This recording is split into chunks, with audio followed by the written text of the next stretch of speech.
And welcome back to the Engage 8 podcast, joined by Seth Strong here, who joined on Thursday's episode that ended up not getting released because we ran into some technical difficulties with the recording software that I use. So I'm going to reintroduce Seth again. Seth played football for us this past season, caught 2 tutties this year, is that right? Yes, sir. Yes, sir. And then, and he's also a very academic weapon. Had both my finals with him in my class today. So. Oh, yeah. Of course. Yeah. Yep. Good to be here. Good to be here. Good to be back. Yeah. Thursday, we tried doing a big bowl pick'ems episode. We're not going to try and do that again because we're not trying to sit here for an hour and 10 minutes.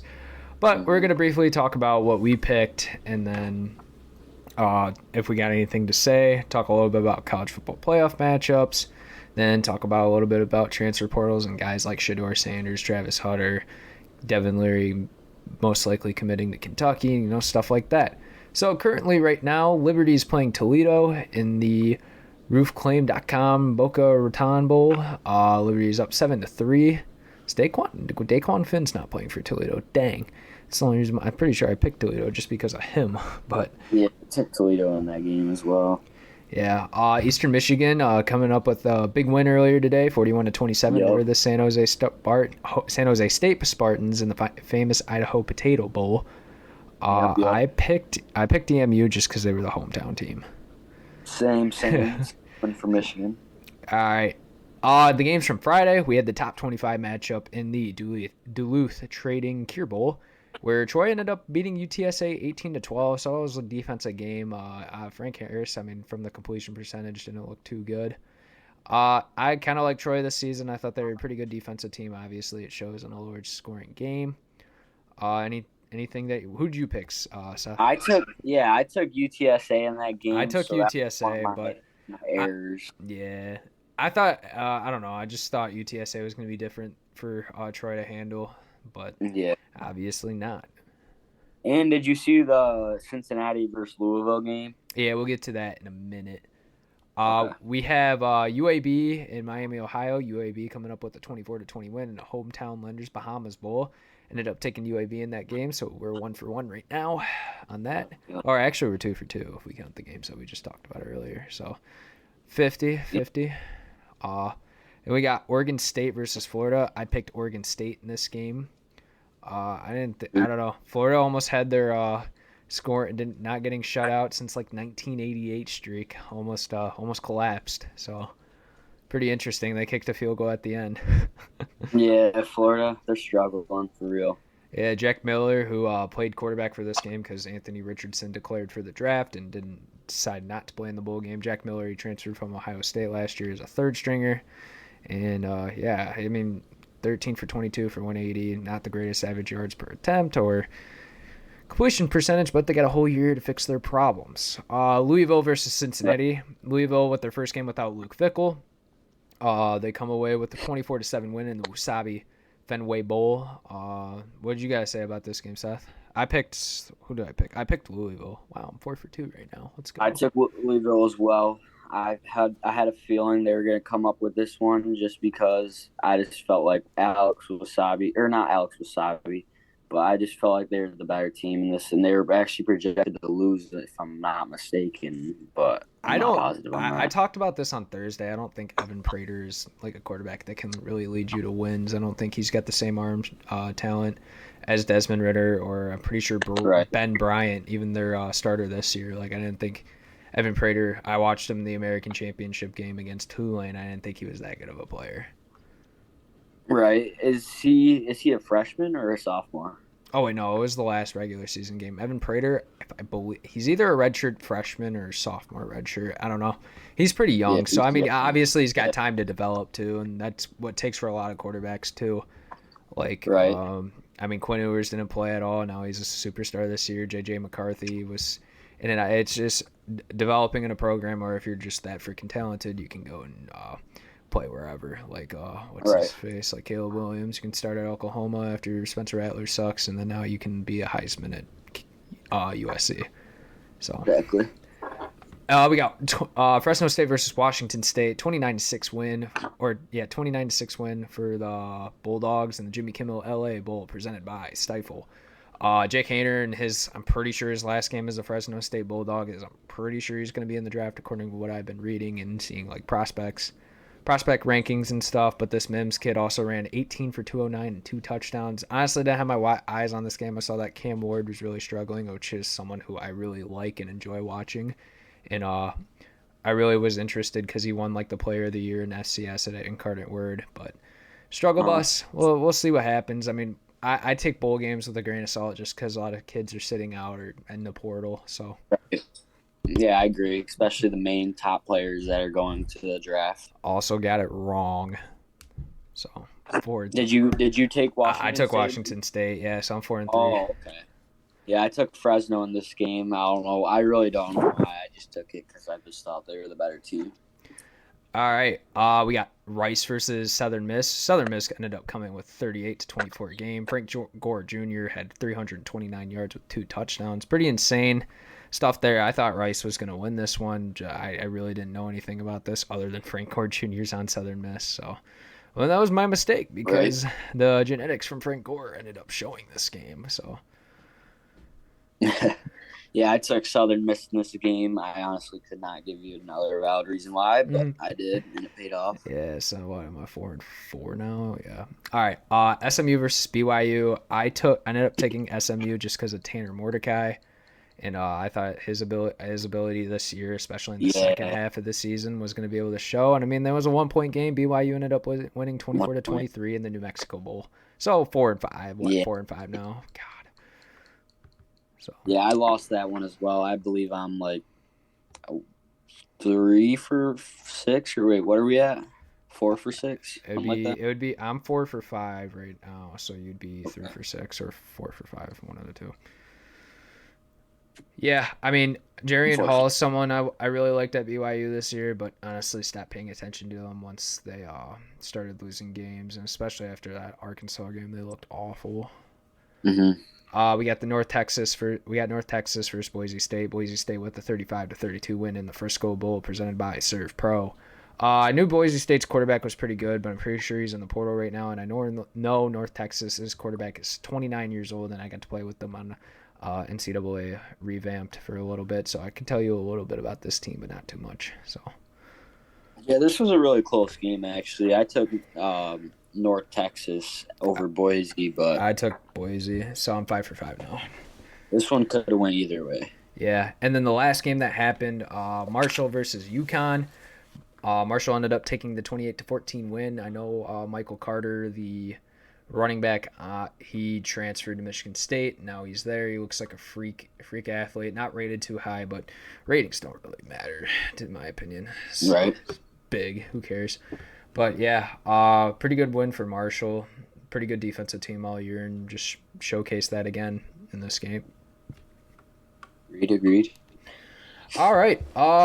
Is there? Yeah. Let's just get straight into the bowl games or the college football playoff semifinal games, since I want to hear your opinion on this before I do my basically my report card breakdown, which is basically what I'm going to be doing on this long 20-hour card. Are we skipping over the rest of the games? Unless there's one you really, I mean, the only one that really, there's two that really intrigue me. It's Washington and Texas, and then Tennessee and Clemson. But I mean, Tennessee, I don't think that one game's going to be as good, just because I'm pretty sure Hyatt's sitting out, and I know Hooker is obviously hurt. So. Right. Alabama, Kansas State might be decent. Jordan Milroe might look good in that game. I just like Texas and Washington just because I know Michael Penix is going to be back, and then Quinn Ewers in that offense with Xavier Worthy. I don't know if Bijan Robinson's going to be playing in that game, but they got Xavier Worthy and what's his face, Casey Kane, guys like that. So. Yep. Okay. Yeah, I'm ready to move on to the playoffs whenever. All right, so we got TCU versus Michigan in the Verbo Fiesta Bowl, 4 o'clock on ESPN in Glendale, Arizona. I don't know how to like say it, but like TCU's not getting blown out. Like I hate these like fans that I see on TikTok, or these like, I see a lot of arrogant Michigan fans everywhere. Okay. So we got like Nevin on Thursday when Look, you didn't get to listen to it, but. I just think people don't watch, like, TCU wasn't as exposed as Michigan this year, obviously, because, Michigan sells way more than TCU, especially at the beginning of the season. But like this TCU team, like they got outside guys that can cover a lot. Like they got Tomlinson and Newton. Like those guys are pretty good. Their front seven's okay, but like I really just like their offensive weapons and Max Duggan, Kendre Miller, Quentin Johnston, Tay Barber. Like these, I think they have enough to make it to the fourth quarter. And then I don't know. I obviously think Michigan as a complete team offensively. I feel like offensively, honestly, TCU has more explosive ability, just because Max Duggan is like the best. I think he's one of the best playmakers. That's why he was a Heisman candidate this year. And I mean, Michigan, they got Donovan Edwards, who's playing really well, and I think he's honestly going to be better than Blake Corum by the time of his college career comes to an end. But like I think Michigan, like one thing they were able to do against Ohio State was hit big pass plays, and like that really killed Ohio State from really coming back into it, or making it way harder for them to come back into it, just because there's that threat of Ohio State couldn't freaking cover. So you can't like. Are you more confident in TCU's? Yeah, I think like Tomlinson's a top 5 corner in the college football right now. Like Ohio State just does not have that talent, and then Newton, the other guy on the other side, I believe his name's Newton. He's way better. He's way better. Like Denzel Burke's okay on Ohio State, but I mean Ohio State was also having guys hurt on both sides of the ball all season, so it's kind of tough. I feel like I don't know.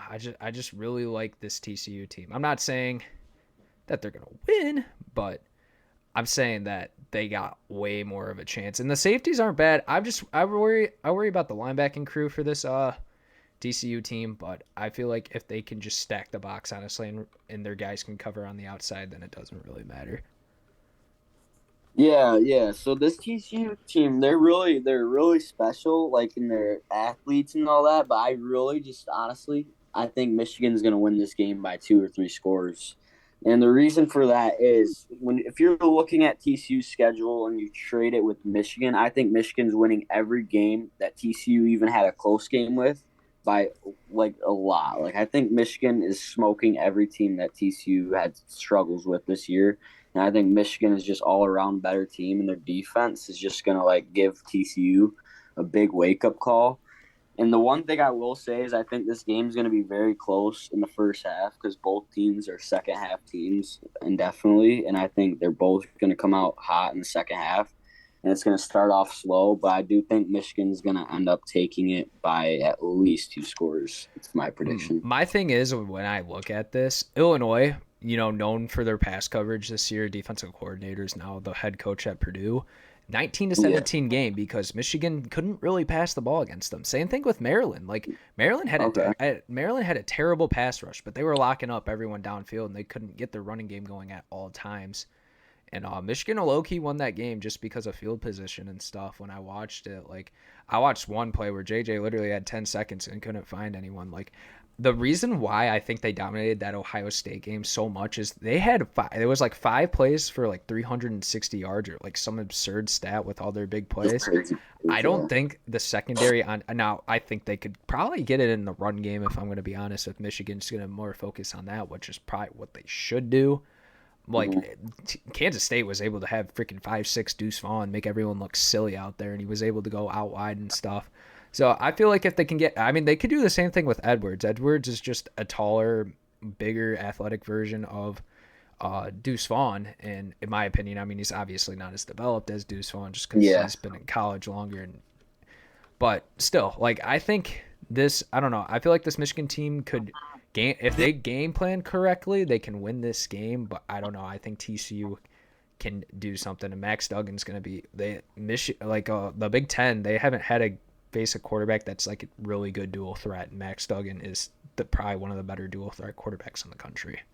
Like I think the best dual threat quarterback they probably had to play is maybe they're not. Do you think Max Duggan's better than C.J. Stroud? No, I'm not saying Max Duggan's better than C.J. Stroud, but what I'm saying is Michigan, other than maybe Talia Tagovailoa, who would rather throw more than run, like they both the running game and the passing game work because Max Duggan is that much of a playmaker. Like I agree. I don't know. It's going to be He's the really, MVP of the team. yeah. It is going to be really interesting, and don't doubt Kendre Miller. But I mean, I think Michigan, if they can just win up front and just dominate most of their matchups at the line of scrimmage, then they can And easily Blake win. Corum is out, right? Yes, I think Blake you already said Corum is that. out for the rest of the year. Okay. So do you see J.J. McCarthy having a good game? Like, do you see him competing with Max Duggan in Yeah, stats? I Or mean, just obviously, like JJ's still gonna find like if they can still draw up play. Like I feel like Michigan has gotten more creative as we gone up. Like Colston Loveland wasn't really on my radar in like the first like 4 to 5 games, and he ended up being a big impact in a lot of these big games. I mean, they can draw stuff up. Ronnie Bell is pretty consistent too this season. Like I don't think he's like Michigan's wide receiver room isn't the most talented in the country, obviously, but they're one thing I will say is they're consistent and they're athletic enough to make plays. I agree. So yeah, I mean, I think TCU can win this game. I'm gonna say Michigan wins this game by like 5. I'd bet under 7.5 though. I just think this game's gonna be way closer than people You predict. think you think it's gonna be like a ah? So like, here's the thing. Do you think it's gonna come down to like the fourth quarter, last drive type deal? Like, you think it's gonna be neck and neck to the end? I think honestly, whoever has the more yards per play is probably gonna win this game. That's gonna be mine. That's fair. Yeah. All right. Let's move on to the other college football playoff game. I'm not as crazy as this one just because I'm pretty decided on who I think is gonna win. But at 8 o'clock on ESPN on New Year's Eve, we have the college football semi at the college football playoff semifinal game at the Chick-fil-A Peach Bowl, Mercedes-Benz Stadium in Atlanta, Georgia. Georgia favored by 6.5, according to whatever sports book ESPN posts their spreads on. I'm pretty sure it's Caesars, but I'm not gonna. I'm pretty sure it is Caesars, Pick Center, whatever. Ohio State, obviously one of the best air attacks in the country, if not the best, but had struggles with running games at times. Running backs getting injured. I know Trevion Henderson like broke his foot or something, so he's not going to be there. But I think Mayan Williams is the better consistent running back and able to just make plays more up the middle and break loose a little bit more. And then we got this freaking Georgia team that is honestly probably the most stacked roster. Like if they had a quarter, like not like they make Stetson Bennett look like a good quarterback, and that's not to discredit Stetson Bennett because he probably could win at other places. But I'm just saying he has the best system and he doesn't have to make too many big plays.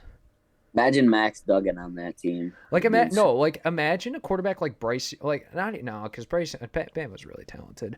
Imagine a quarterback like who's a pretty good quarterback that's like doesn't have a great team. Like imagine like a Will. I mean, you can put Spencer Rattler on there. Yeah, that like team, but still national championship but like team. if you put a guy like Will Levis or Devin Leary or someone with like higher game and like can lead his team or like Drake May. Imagine you put Drake May on Georgia. Like this team is just like completely different. Not that same, but like Stetson Bennett, he's a very coachable quarterback. I agree. He does his job. Like he looked a lot better. Honestly, I feel comfortable. Like it's like way more better to watch him this year than it was last year when him and JT Daniels were flipping playing time and stuff. Like I think I agree.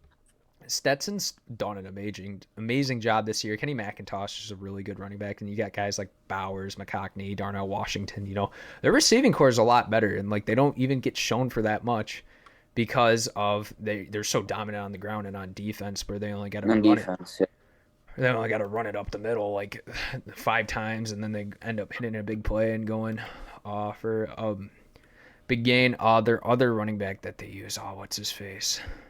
Milton's a pretty good guy too.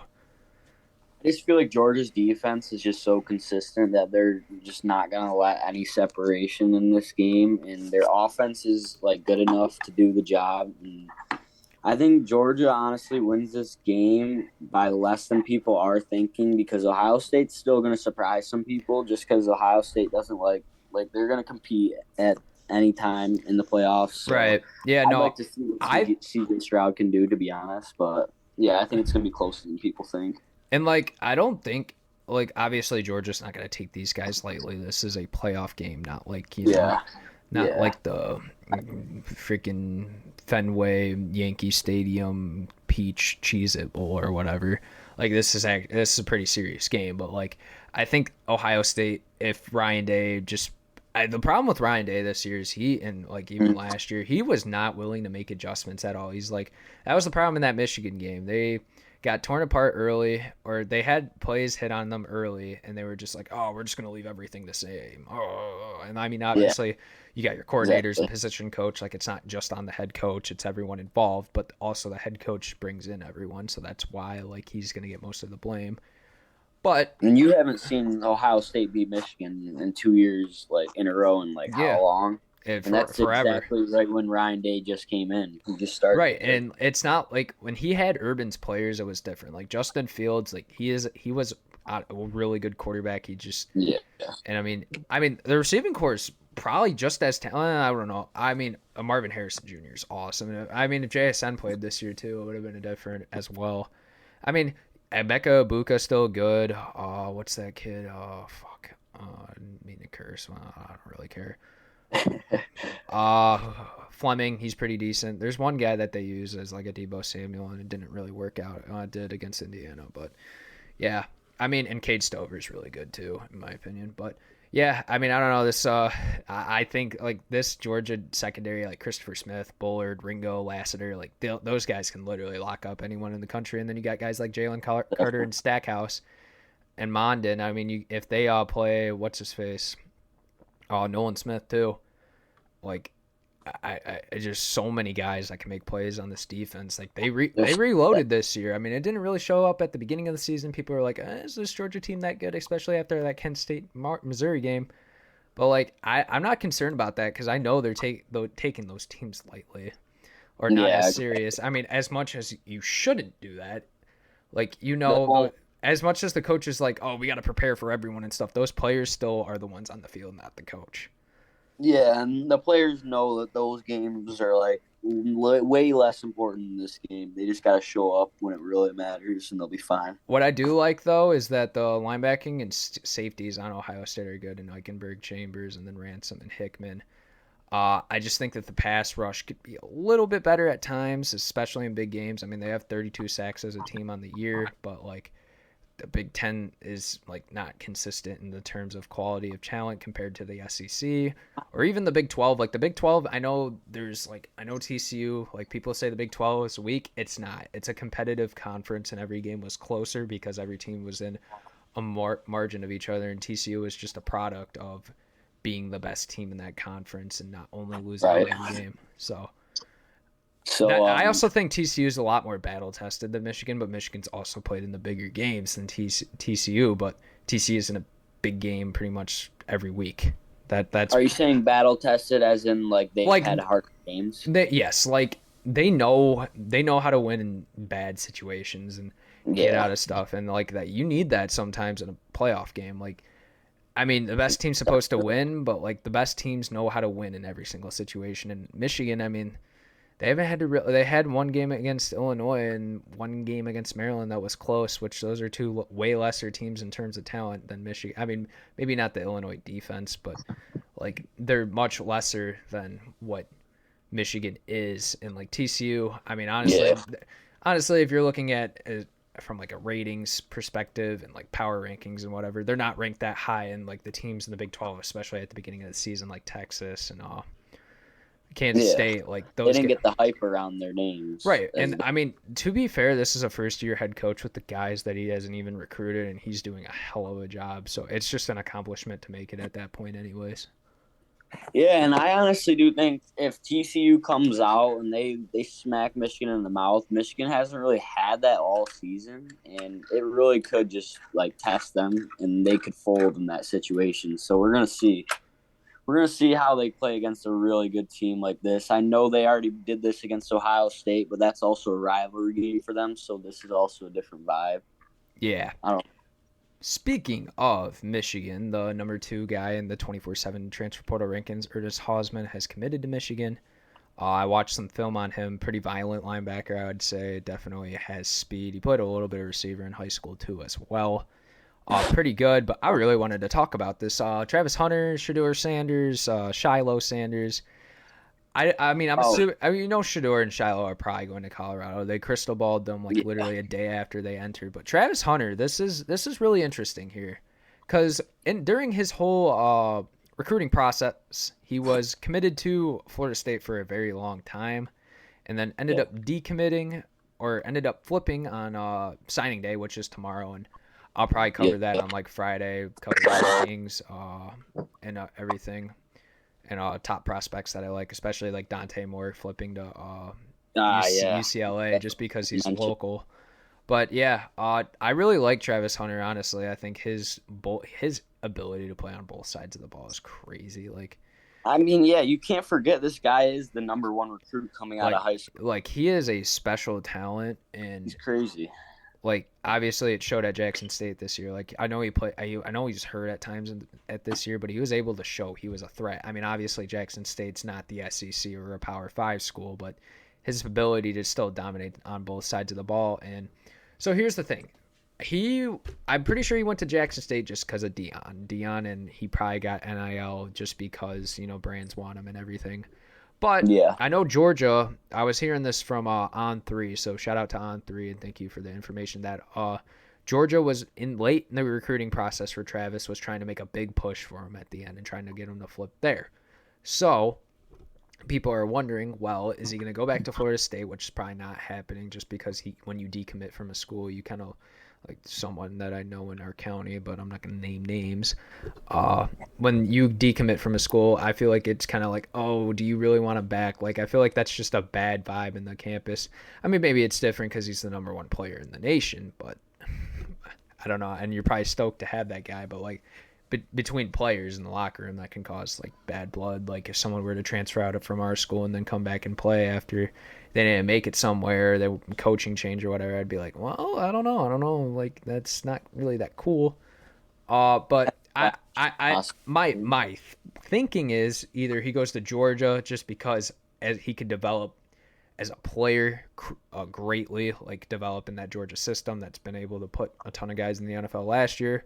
And I mean, put guys in the NFL overall, they're going to be able to put like probably 6 guys in the NFL this year defensively. So I think he's going to Colorado too. Yeah, I think he'll go to Colorado because one, he can play both sides of the ball if he wants to.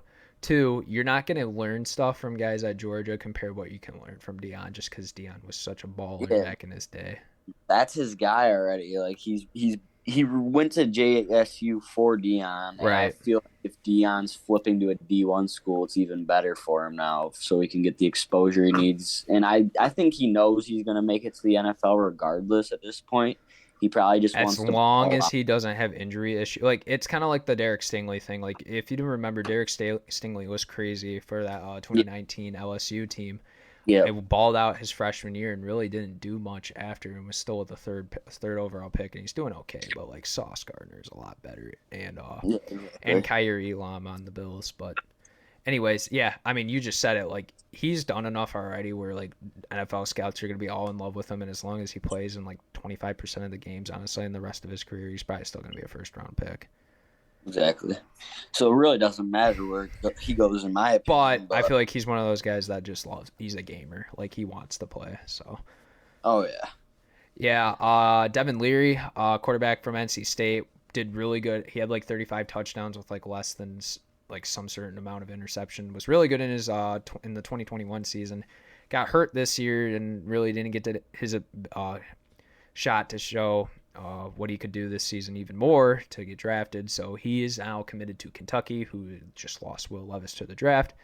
I'm assuming NC State's going to probably stick with Mo Morris just because he was a true freshman this year and he balled out pretty much, in my opinion. He's pretty good. So excited to see that. Devin Leary, hopefully he is a little bit more productive than Will Levis, especially Will Levis in big games. I can recall the Tennessee game where they lost 47-6, and he threw 3 picks and had a less than 100 yards on like 50-something completion percentage, which is not what you want from a top draft prospect. But the thing with Will Levis is like, it's like the Justin Herbert thing. Justin Herbert wasn't great in college consistently. He had moments here and there, but he had the frame, had the arm strength, and that's all you need to really go to the NFL. I mean, look at guys like Josh Allen, nobody in college, and ended up being an awesome quarterback. Justin Herbert wasn't great, awesome quarterback. Like, you don't need to be a good college quarterback to be a good NFL quarterback, which is because, one, I mean, a lot of scrambling in college compared to the NFL, and 2, just NFL coaches are able to scheme up offenses way differently than college coaches. Right. So I want to hear your opinion on one guy, DJ Ugalele. I want to know how you feel about him and how you think he did on as his time in Clemson. And I want to know if you think if he were to go somewhere else, if he would improve by a lot. Okay, so the thing with DJ is a good quarterback. Like he's got all the raw talent in the world. Talent he hasn't really had to work for just because he was born with it. I mean, you look at his brother at St. John Bosco. He's like the number 5 defensive end in the country. Like he was just born to ball. Like that's how it is. But the thing with DJ is I feel like he's a little hard-headed. I mean, if you watched his first game during the COVID year against Notre Dame when Trevor Lawrence was hurt, like he balled out in that game, and Notre Dame still ended up winning just because Notre Dame had a crazy game and they were at home and they allowed a lot of fans at that time. Right. And then last year, I mean, Clemson was awful offensively. Like they had like probably the second best defense. I mean, it showed in that Georgia game in the first week. Like Georgia wasn't able to move the ball, and that like Clemson defense was consistently good, but wasn't able to do anything because they could barely move the ball down the field through the air, which is something they've always had before in Trevor Lawrence and Deshaun Watson and those guys. And I mean, it's not like they didn't have talent at receiver either. This quarterback was just not making good decisions. And then this year, I mean, I can recall the South Carolina games. He had like 4 or 5 opportunities to go drive and take a lead, and he just couldn't do it. He threw like 2 really dumb interceptions, was trying to rely on Will Shipley too much. And I just think it's a work ethic problem. I feel like he's also like a little annoyed with the coaching staff at Clemson just because it keeps changing all the time. And this year, I mean, the Clemson staff had no Power 5 experience at all. And I don't know. They're saying he's going to go to Hawaii. I don't think he commits to UCLA just because of Colin Schley, who is a 4-star transfer quarterback that just committed to UCLA, and now Dante committing to UCLA. Yeah, like he's not going to commit there anymore. You're obviously not going to go to USC because you're not going to play. So, I mean, Hawaii, I mean, if he wants to go outside the Power 5 and just prove that he's just like that, then I guess. But I mean, I'm sure he could play a lot better at Hawaii, but I don't know. I think his best bet is to stay somewhere within a top 10, top 15 school. And Hawaii's not a good football program either. Not this year, at least. I mean, they've been decent in past years, but they weren't even able to make their own bowl game that they automatically qualify for. So if they get 6 wins, so that's pretty brutal. But Michigan State also didn't make the bowl game, so I can't say this year. Yeah, Michigan State just picked up a couple guys in the portal. Jarrett Jackson from Florida State, obviously Nathan Carter from Michigan State, and then they've gotten a couple other tight end prospects and got a corner from Wisconsin that I can't name off the top of my head. But looks like they're making a decent push in recruiting. Wish we got Dante, but we ended up getting Sam Levitt, who was committed to Washington State, ended up decommitting, and then committing to MSU. He was a 3-star in 24/7. I know he's a 4-star on some other sites. He looks like he could be a good player. He's white, so he'll fit in Michigan State really well. We're just known for our white quarterbacks. I wanted to bring up your take that you told me a while ago about Arch Manning starting, and I wanted to put it to Tumzi Adele is also a portal kid from Texas A&M that's Crystal Ball transfer to Michigan. And then one more guy that I'm going to put spotlight on, Deshaun McCullough. He was at Indiana, was really good in high school, was like a safety pass rushing hybrid, and now he's committed to Oklahoma. And then Jaheim Bell, okay, I got one more guy. Jaheim Bell was from South Carolina, committed to Florida State.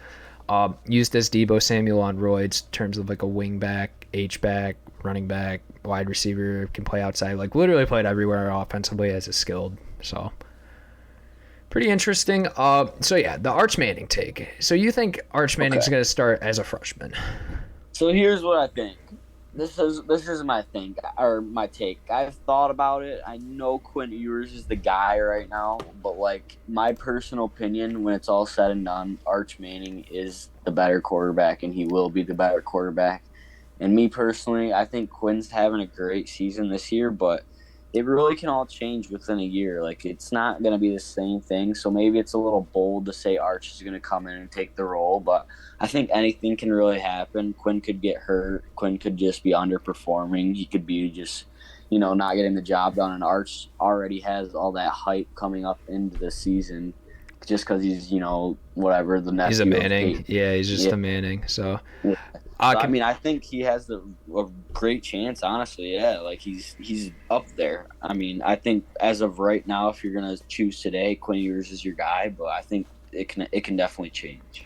All right, so this is what I wanted to bring into you. So you know what happened last year at Oklahoma with Spencer Rattler and Caleb Williams and them splitting, and then Yeah, Caleb Williams ended up being the guy.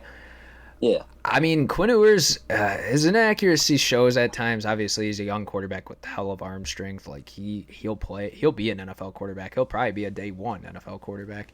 I think he's gonna be a top three quarter. I think him, Williams, and I don't know who would be my third right now, but him and Williams are gonna be top two next year. And Drake May, they're gonna be top three next year. They're gonna be the guys in the Heisman, in my opinion, as long as all their teams perform.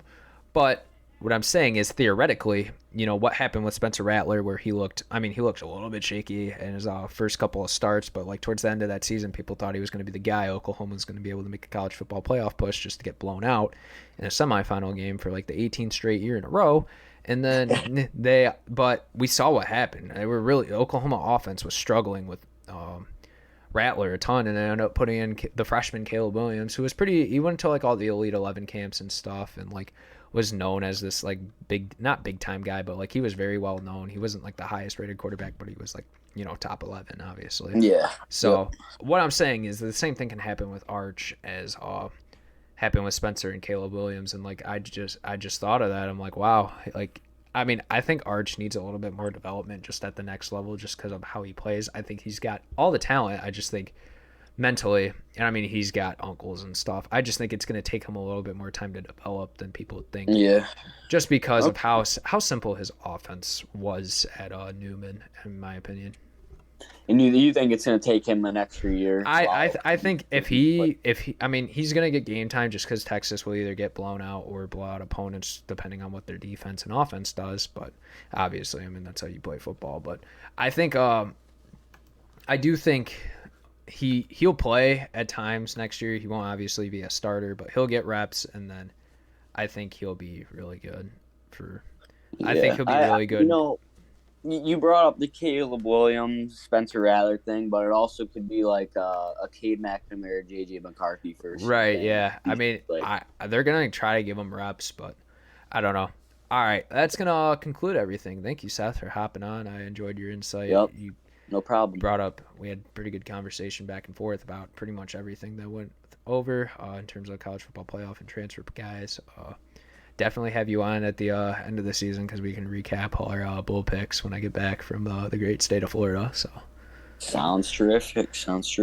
All right. It's great to be on the podcast. Thank you again, Noah, for having me. All right. Yep. That's going to conclude everything. See ya.